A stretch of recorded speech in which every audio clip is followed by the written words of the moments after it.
Bonjour, la notion dont je vais vous parler aujourd'hui, c'est la notion de jeu. Donc le jeu, c'est quelque chose qui m'intéresse parce que j'aime bien les jeux, j'en ai designé un et puis je voulais faire mon étude de terrain sur une boutique de jeux et autour de la communauté d'un jeu en particulier. Du coup, c'est pour ça que j'ai ressenti le besoin de me renseigner un petit peu en amont. Et la principale difficulté que j'ai rencontrée en fait pour faire cette étude-là, c'est définir en fait clairement qu'est-ce qu'est un jeu. Le jeu, c'est une notion qu'on placarde assez facilement sur plein de choses dans notre société. Dans notre société. La différenciation entre ce qui est du jeu et n'en est pas paraît assez claire. Mais en fait, quand on pousse un petit peu, on voit que ça peut référer à énormément de choses qui n'ont pas forcément de rapport les unes avec les autres. Juste pour donner un petit ordre d'exemple, j'ai fait un petit champ lexical de l'emploi du mot jeu dans notre société, donc c'est pas du tout exhaustif, mais c'est juste pour montrer un petit peu à quel point c'est vaste. On parle de joueur de football, on parle du jeu d'un acteur ou d'une actrice, on parle de jeu sexuel, on peut dire de quelqu'un qui joue avec nos sentiments, on peut dire qu'il ou elle met sa vie en jeu quand elle prend un risque. On peut se prendre au jeu d'une application smartphone, comme on peut se prendre au jeu de la guerre. On peut jouer sa fortune sur un coup de dé, on peut jouer sa réputation sur un essai scientifique. Le jeu peut être encadré par des règles hyper strictes et complexes, comme des règles beaucoup plus tacites et mouvantes, comme les jeux de la cour de récréation, où tout semble permis jusqu'au moment où on s'entend dire c'est pas du jeu. Le jeu, donc, c'est un mot qu'on utilise un petit peu à tort et à travers, et que je vais essayer, donc, du coup, de définir dans cette capsule. Alors, donc, je vais partir d'une définition. Voilà, j'aurais pu prendre une définition. Enfin, globalement, toutes les définitions du jeu vont dans le même sens, qu'on prenne dans un Larousse ou quoi d'autre, mais j'ai pris la définition d'un sociologue, donc un sociologue qui s'appelle Roger Caillois, qui a écrit Les jeux et les hommes en 1958, publié en 1958, qui date un petit peu. C'est un sociologue de la première moitié du XXe siècle. Donc voilà, je me base sur des ouvrages assez datés. Pareil, je me base beaucoup sur le travail d'un ethnologue franco-hongrois qui s'appelle Géza de Rohan Semark et qui s'appelle L'ethnologie du jeu et qui a été rédigé en 1968. Et j'ai assez de mal à trouver des ouvrages en fait qui soient plus récents que ça. Signe qu'en fait, bah, cette notion-là, elle est peut-être un petit peu obsolète d'un point de vue anthropologique. En tout cas, c'est dans cette direction-là que va aller ma capsule. Donc, pour en revenir à ma définition du jeu par Roger Caillois, alors le jeu, selon lui, est une activité volontaire impliquant des règles consenties par les participants, des règles arbitraires mais consenties par les participants. C'est une activité non productive, c'est une activité limitée dans le temps et dans l'espace, c'est une activité dont l'issue est incertaine, et c'est une activité dont les participants ont conscience qu'ils sont dans ce jeu-là autrement que dans leur vie courante.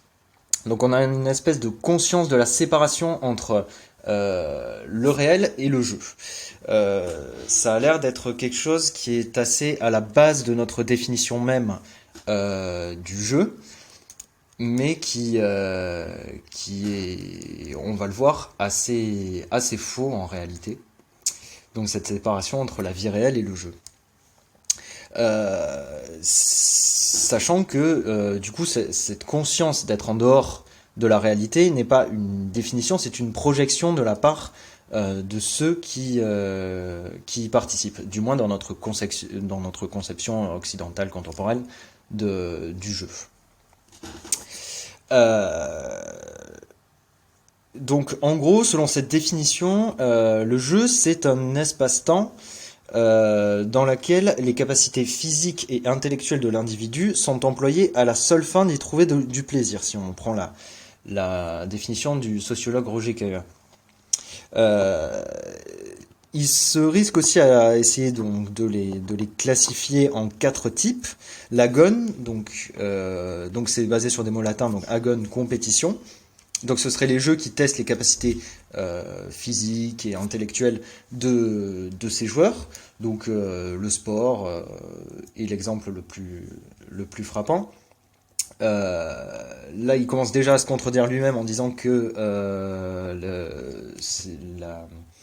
ces jeux-là sont pratiqués par un besoin de reconnaissance de ceux qui les pratiquent. C'est tout l'aspect concours, consécration et tout ça. Un autre type de jeu qu'il définit, c'est l'aléa, donc les jeux basés sur le hasard. Un autre type qu'on va beaucoup voir, c'est le mimicry, qui est l'imitation, donc c'est les jeux d'incarnation, donc c'est ce qu'on appellerait le jeu d'acteur, mais ça peut aussi englober les jeux d'enfants et tout ça. Et le dernier qui est l'e-lynx, le vertige, et qui est en gros qui serait en gros des jeux basés sur la recherche de sensations. Donc c'est pas très clair comme ça, mais par exemple il donne comme exemple le toboggan. Le but est de descendre la pente pour les sensations que ça procure. On peut aussi ranger là-dedans les jeux d'argent et ce vertige de l'inconnu et du hasard. Mais donc voilà, je présente ces classifications, mais on voit déjà qu'elles s'entrecoupent les unes les autres, enfin qu'au final on peut pas classifier même un seul jeu, on peut pas le classifier dans une seule de ces quatre types. Donc voilà. Donc voilà un petit peu pour la base de laquelle je vais partir, donc cette définition du jeu comme étant un espace coupé de la vie courante, un espace-temps coupé de la vie courante de la société, ou du moins conscientisé comme étant à part. C'est une conception qui est hyper problématique, notamment d'un point de vue anthropologique, puisque comme l'a dit Marcel Mauss, un élément d'une société ne peut être examiné qu'à la lumière de l'ensemble des éléments de la société. Donc en soi, il n'y aurait aucune activité qui est séparée de la vraie vie, comme on dit. Quoi qu'il en soit, là, faut reconnaître que Roger Coyo parle vraiment de la conscience du joueur, enfin du moins de l'impression du joueur d'être séparé de la vraie vie dans l'espace du jeu, plus que d'une véritable séparation. Mais du coup, comme il n'y a en soi pas de séparation, et c'est de là que je pars, entre un élément sociétal et la société, on va voir quels aspects peuvent revêtir les jeux dans différentes sociétés à partir d'observations et d'ethnographie de terrain. On va commencer par les aspects sociopolitiques du jeu. Et en le divisant en deux catégories, l'aspect identitaire et l'aspect formateur des jeux.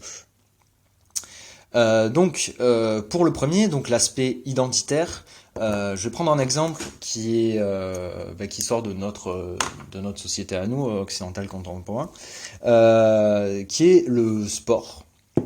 Le sport qui est utilisé chez nous, qui est souvent utilisé comme des substituts symboliques de conflits entre groupes sociaux. Autrement dit, on a on a des compétitions sportives qui constituent en fait des simulacres des substituts plutôt, des substituts de conflits armés. Je m'explique. Par exemple, la Coupe du Monde, on a deux nations qui s'affrontent. On a des supporters qui, du coup, supportent leur nation, considèrent lorsqu'ils gagnent ou qu'ils perdent qu'ils ont gagné ou perdu en tant que nation et non pas que les joueurs de l'équipe ont perdu. Donc on a vraiment un rituel qui vise à pousser l'aspect identitaire et l'identification, enfin l'aspect identitaire et l'identification à un groupe social par opposition et par concurrence avec un autre groupe social extérieur. Donc on a, comme je disais, on a les bénéfices d'une guerre, donc le renforcement du sentiment d'appartenance, tout en s'évitant les conséquences d'un véritable conflit armé, donc les conséquences géopolitiques, la mort, la destruction et tout ça. Toujours est-il que dans les formes qu'ils prennent, ça reste des substituts de conflits armés. Un autre exemple, cette fois pas issu de notre société à nous, c'est dans les sociétés sud-américaines. Alors, je suis désolé, j'ai perdu l'accès à l'article d'où je sors cette information-là, donc j'ai pas les noms exacts. Mais dans l'article, c'était traduit par la course de bûches. Donc dans les sociétés, il y a beaucoup de sociétés sud-américaines, précolombiennes notamment, ou d'origine précolombienne qui pratique la course de bûche qui est en fait une course en trimballant un énorme tronc de palmier derrière son dos. C'est une compétition annuelle qui est organisée au sein des villages et où les équipes sont constituées en fait des groupes sociaux qui sont déjà séparés dans leurs fonctions dans le village. En gros, les deux équipes qui vont s'affronter sont composées de groupes sociaux donc basés sur l'âge et l'ethnie des participants et qui sont des groupes qui sont aussi à l'œuvre, qui occupent des différentes fonctions au sein même de la société. Donc on peut voir que là, la séparation avec la vie quotidienne n'a pas du tout cours ici. Et donc on voit qu'il y a très clairement une volonté de renforcer, de légitimer la séparation en sous-groupes de l'organisation, en tout cas qui sépare en plusieurs groupes, de la société. Et cette séparation semble tellement aller de soi qu'elle se prolonge dans l'univers du jeu et du sport, enfin du moins de ce que nous on voit comme du jeu et du sport. Pour le deuxième aspect sociopolitique du jeu, c'est l'aspect formateur et de conditionnement. Le jeu est utilisé dans les sociétés, ou du moins dans la nôtre, comme un outil de création d'être socialement viable et de légitimation du fonctionnement même de la société. Je m'explique. Encore, on en revient au sport. Le sport est hyper valorisé et glorifié dans notre société. Les valeurs sportives sont glorifiées. Or, ces valeurs sont des valeurs de hiérarchie, de discipline, de dépassement, de zèle, et le tout au service d'objectifs prédéfinis et quantifiables. Marquer des points, gagner le match. Donc du coup ces conceptions, ces valeurs sportives sont des valeurs qui se rapprochent énormément de nos valeurs productivistes à nous, et productiviste et utilitariste, qui veut donc que tout ce que nous fassions soit soi-disant au service d'un objectif prédéfini.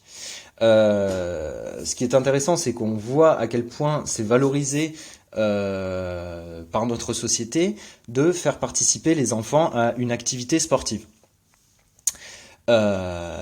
C'est parce que c'est un organe formateur qui justement inculque des valeurs qui sont cohérentes avec celles de notre société aux enfants. Et en soi, le sport est une espèce de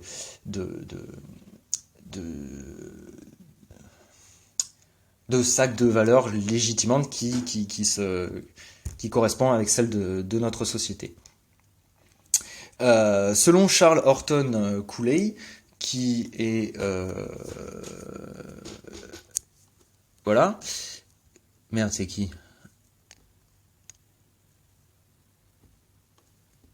C'est un sociologue. Oui, pardon. Selon le sociologue Charles Horton Cooley, les jeux d'enfants sont des activités préparatoires à la vie d'adulte, un microcosme propice au développement des capacités sociales et aux concepts culturels. Donc voilà, c'est quelque chose qui nous paraît aujourd'hui évident, qui est énormément conscientisé dans notre société. L'exemple le plus frappant de cette constitution identitaire autour du jeu, c'est évidemment le genre, avec notamment les jouets genrés, qui sont quelque chose d'énormément remis en question de nos jours, mais qui sont quand même des outils formateurs, des outils d'apprentissage d'un genre, enfin, qui sont remis en question pour ce qu'ils sont, et à savoir un outil de cloisonnement. Mais on a aussi d'autres exemples, par exemple sur des constitutions identitaires qui partent de la structure même de la société, notamment la structure hiérarchique. L'exemple que j'ai, c'est une étude morphologique du jeu des riches et des pauvres, qui est un jeu traditionnel finlandais par l'ethnologue aussi finlandaise Enajarvi Aovio. Je suis désolé, j'arrive pas à prononcer ce mot, ce nom, mais donc du coup qui est rédigé en 1933 et qui fait l'étude du jeu des riches et des pauvres, comme je disais, qui est un jeu traditionnel finlandais. Donc d'après ce que j'ai compris, c'est un peu comme le jeu du facteur chez les enfants chez nous, qui est basé autour donc de la récitation de cette petite comptine et tout ça derrière, et ensuite il y a un jeu derrière avec valorisation du riche et dévalorisation du pauvre.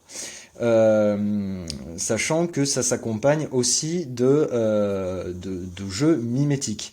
Donc les enfants miment le riche et le pauvre, miment l'éthique du riche et du pauvre, les canons sociaux de riche et de pauvre. Donc là, on est véritablement en face du jeu comme outil de standardisation.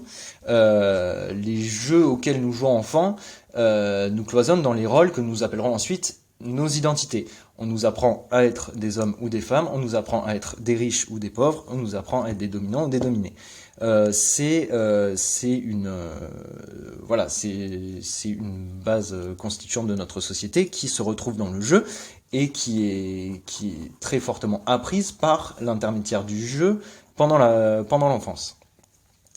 Là où ça pose problème, c'est que on peut alors se demander en fait qu'est-ce qui différencie en fait ces rôles de notre entre guillemets véritable identité. Est-ce qu'il y a une véritable identité et oui, est-ce qu'il y a vraiment comme des simulacres et une société, ou est-ce qu'en fait la frontière serait beaucoup plus vague?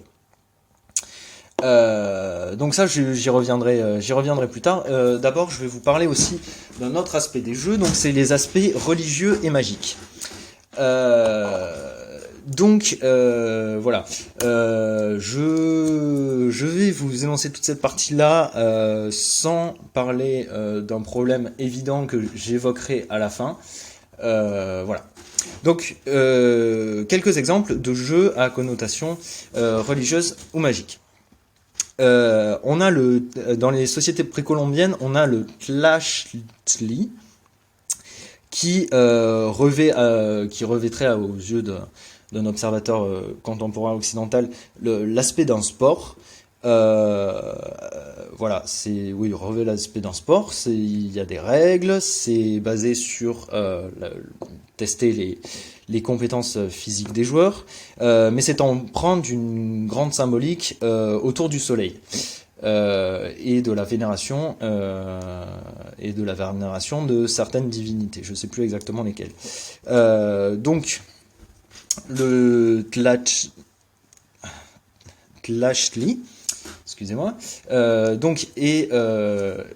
donc un rituel religieux qui a toutes les apparences d'un sport.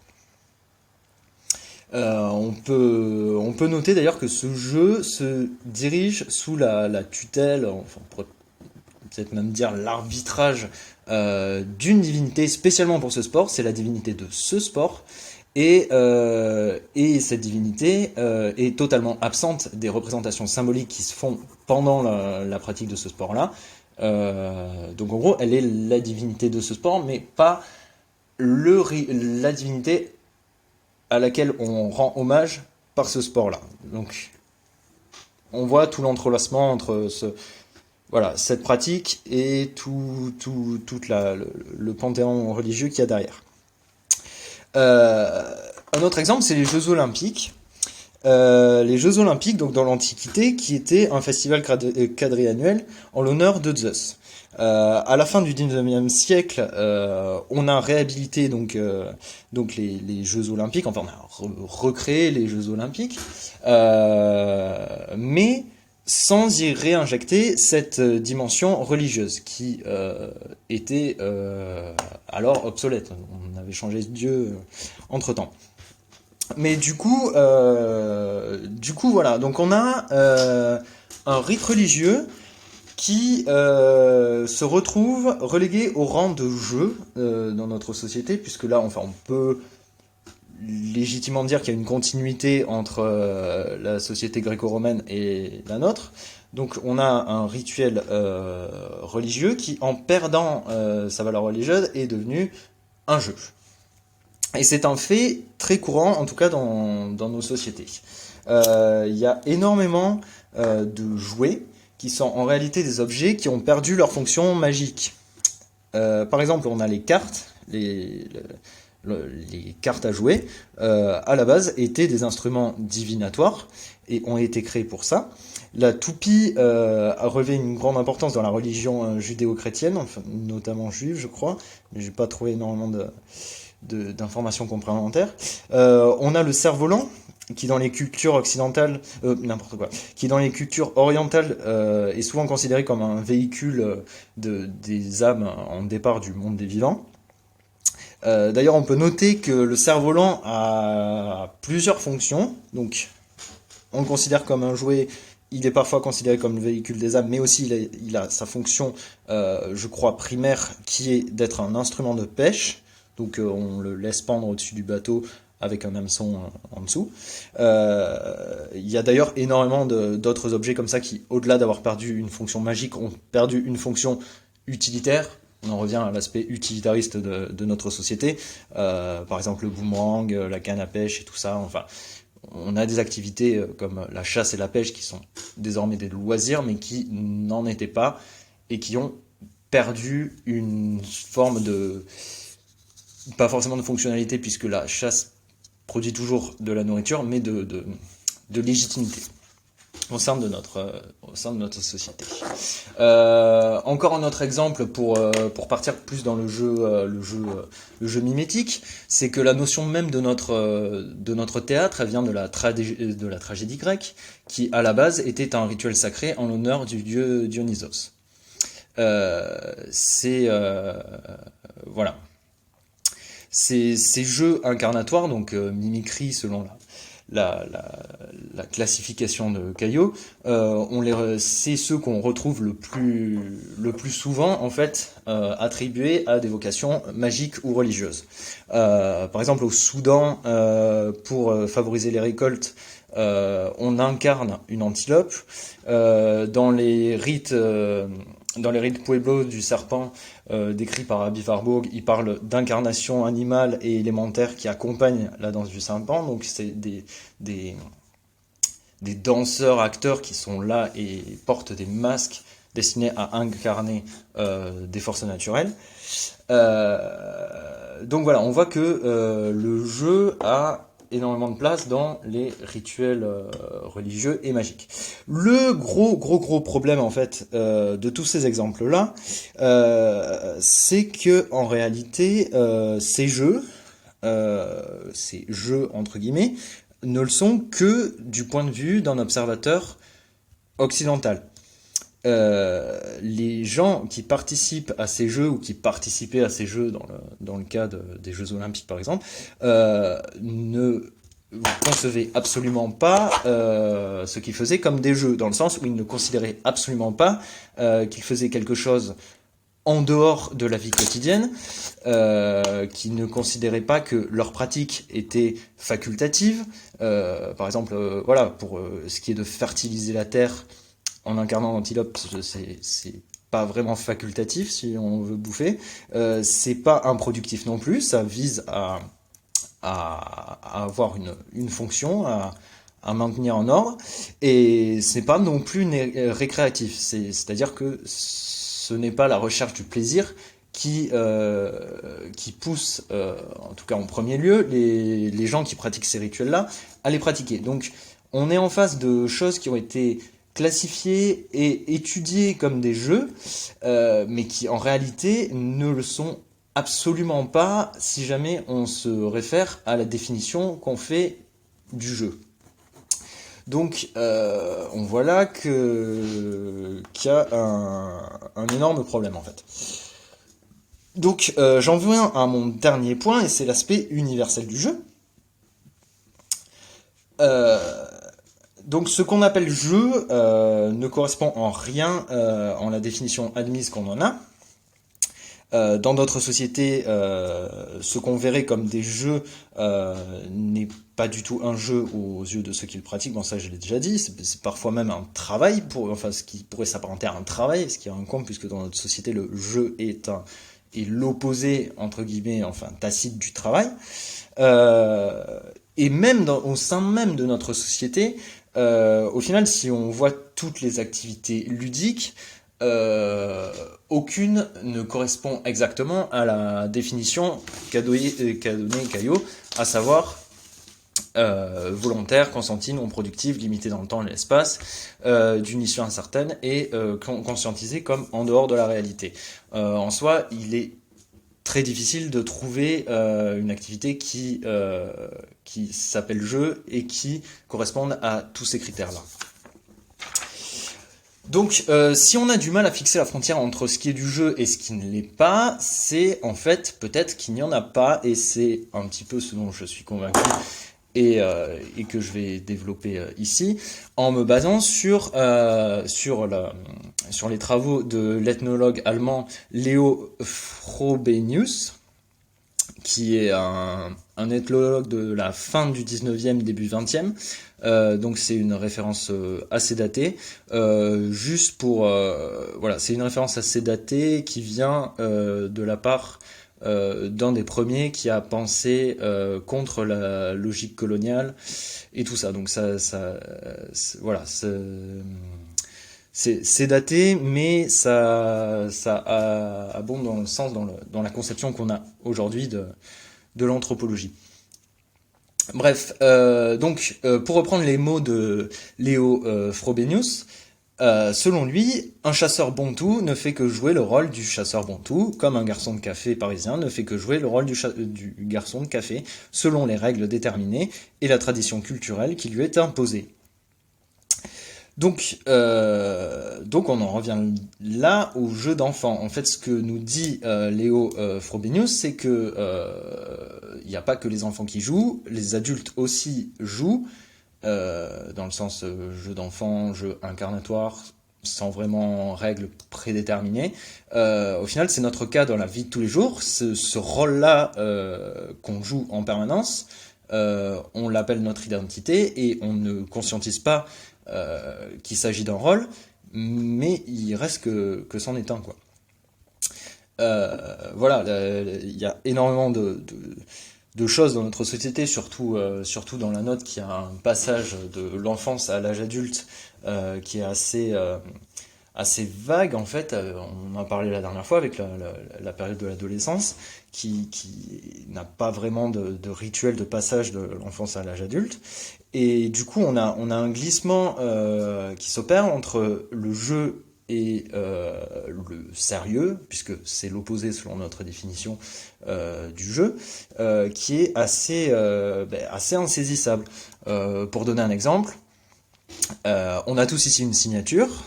C'est notre signature, c'est quelque chose qui permet de nous identifier, qui est sérieux, qui se retrouve sur énormément de documents extrêmement importants, et pourtant, à la base, notre signature, c'était juste des gribouillages qu'on faisait sur nos carnets de cours, comme un jeu pour se trouver une signature comme les grands.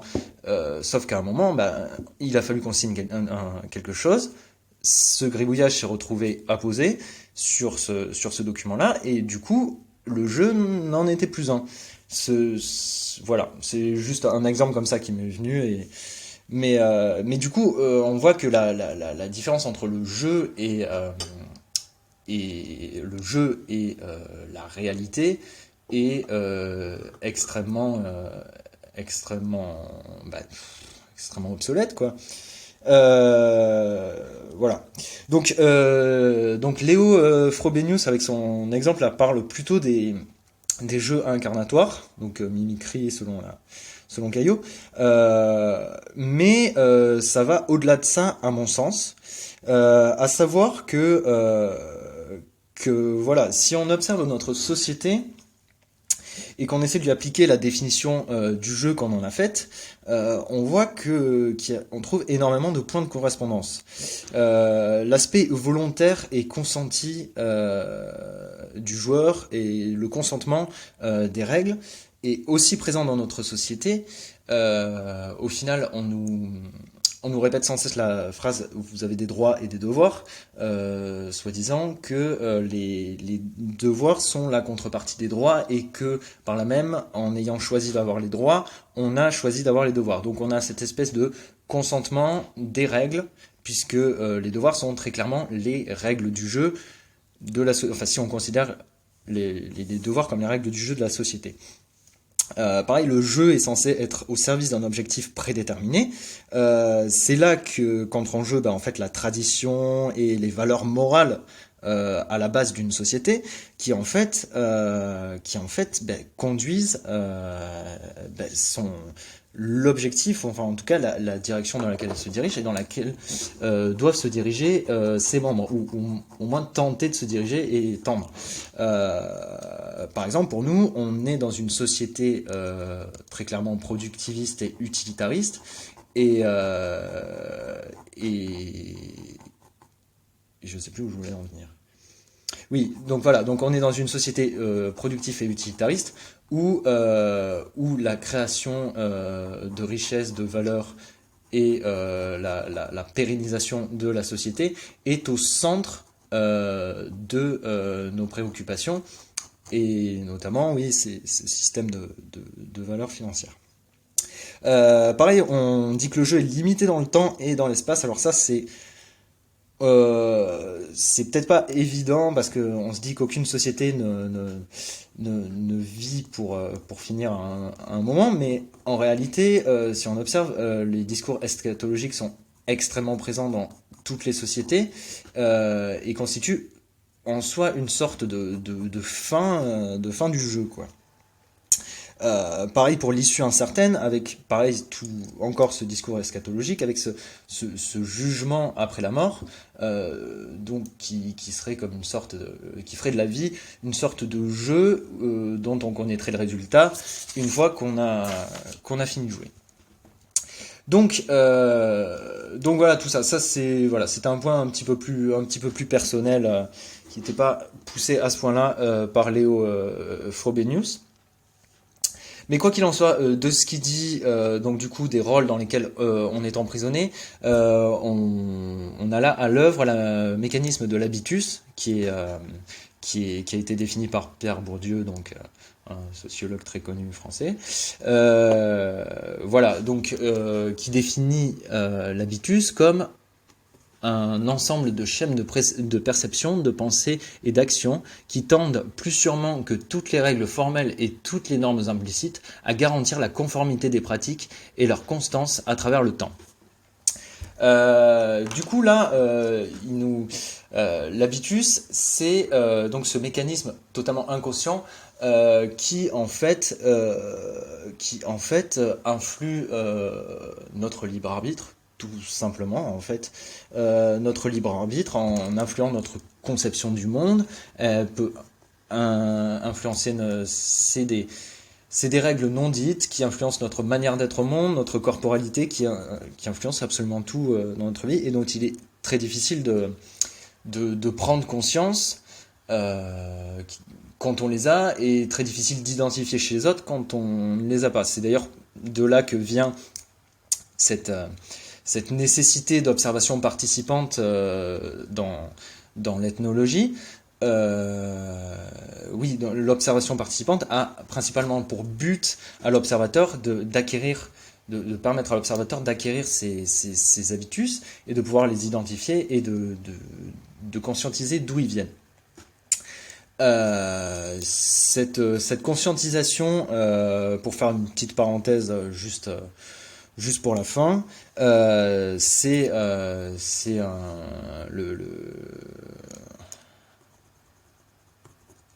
ouais, non. Bref, tout ça pour dire, ouais, c'est cette tentative de conscientisation donc de l'habitus et des règles du jeu auxquelles on se soumet sans même se rendre compte. Il y a un exemple qui m'est venu là juste avant de rédiger ce petit passage. C'est un exemple extrêmement connu, c'est celui du Monopoly. Le Monopoly qui a été créé, enfin qui a un jeu qui a été créé par Elizabeth Magie au début du XXe siècle, qui s'appelait Landlord's Game, qui est un jeu qui avait pour vocation de dénoncer les logiques de domination du capitalisme, mais qui en soi, dans ses règles, ne font qu'un avec le capitalisme. En gros, c'est l'application à un jeu de plateau des règles déjà énoncées du capitalisme. On voit là que on avait, alors même si c'est pas l'ensemble du discours, mais on a cette espèce de tentative de faire conscientiser aux gens la nature même du jeu auquel ils se prêtent, qui n'est qu'un jeu au final avec ses règles et par notre consentement au final.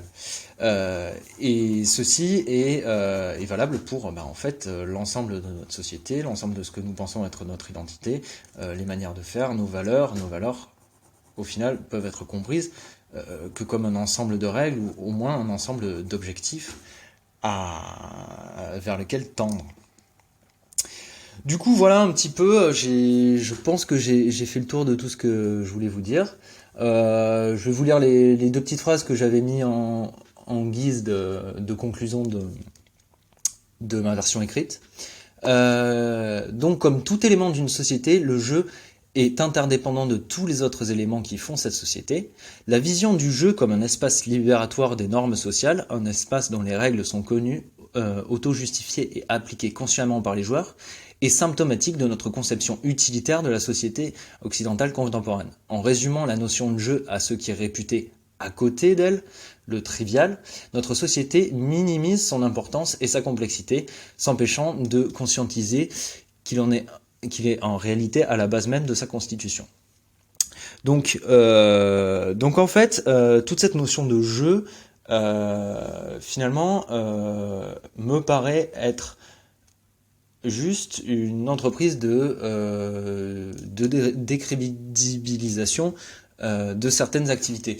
Au final, ce qui est considéré comme jeu, qui a le sobriquet jeu, ne l'est que parce que, principalement, il se voudrait être séparé du reste de la société, séparé de ses objectifs, séparé du sérieux, de sa nécessité, de notre nécessité, en tout cas dans nos sociétés contemporaines, de produire, et non de maximiser notre plaisir. Voilà, sachant que la maximisation du plaisir n'est pas non plus une définition pertinente au jeu. Au final, voilà, pour moi cette notion, enfin, si je pense, alors après, voilà, c'est peut-être un défaut de recherche, mais si j'ai trouvé très peu de choses qui datent d'après les années 70. Concernant le jeu, à mon avis, c'est que cette notion est totalement obsolète et voilà, il n'est en fait qu'une espèce de tic de langage qui existe dans notre société pour décrédibiliser les activités qu'elle juge de second ordre. Mais en réalité, c'est une notion totalement fallacieuse. Et voilà.